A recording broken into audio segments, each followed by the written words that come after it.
Hi friends, मी सुजाता. माझी चूलमध्ये तुमचं सगळ्यांचं खूप खूप स्वागत. आज पाहणार आहोत घरच्या घरी खारे शेंगदाणे कसे बनवायचे.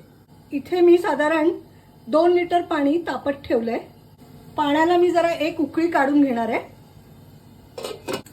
इकडे मी घेतलेत 1/2 किलो शेंगदाणे. पाण्याला आता उकळी यायला सुरुवात झाली आहे. 3 ते 4 चमचे मीठ टाकते. मीठ तुम्ही तुमच्या आवडीनुसार टाकलं तरी चालेल, चवीनुसार टाकलं तरी चालेल.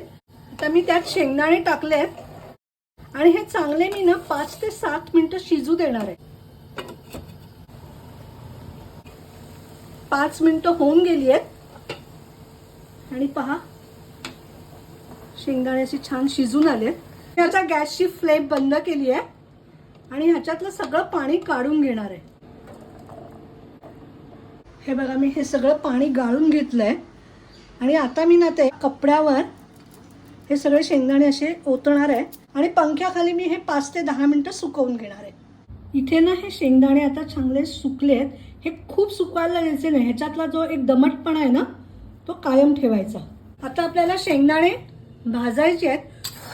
खरं तर शेंगदाणे वाळूमध्ये वगैरे भाजले जातात, पण आता आपल्याकडे वाळू नाही आहे. आपण ही लोखंडी कढई घ्या, बिडाची कढई आहे, त्याच्यामध्ये मी मीठ घातलंय. इकडे हे मीठ गरम झालंय आणि मी आता हे सगळे शेंगदाणे त्या मिठामध्ये टाकणार आहे.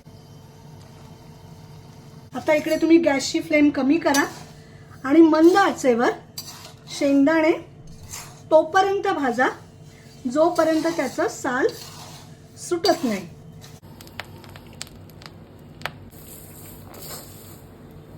हे बघा, छान माझे शेंगदाणे परतून झाले. आता मी गॅसची फ्लेम बंद करते आणि मी ह्याच्यातलं सगळं मीठ काढून घेते. हे बघा, असं मीठ काढून घ्या छानपैकी. आपले शेंगदाणे छान भाजून झाले आहेत आणि खारे शेंगदाणे तयार आहेत. बघा ह्याची कशी छान सालं निघत आहेत. ही बघा, आवाज पण किती कुरकुरीत छान येतोय. ह्याला खरं सांगू का, 20 मिनिटं लागली मला भाजून घ्यायला.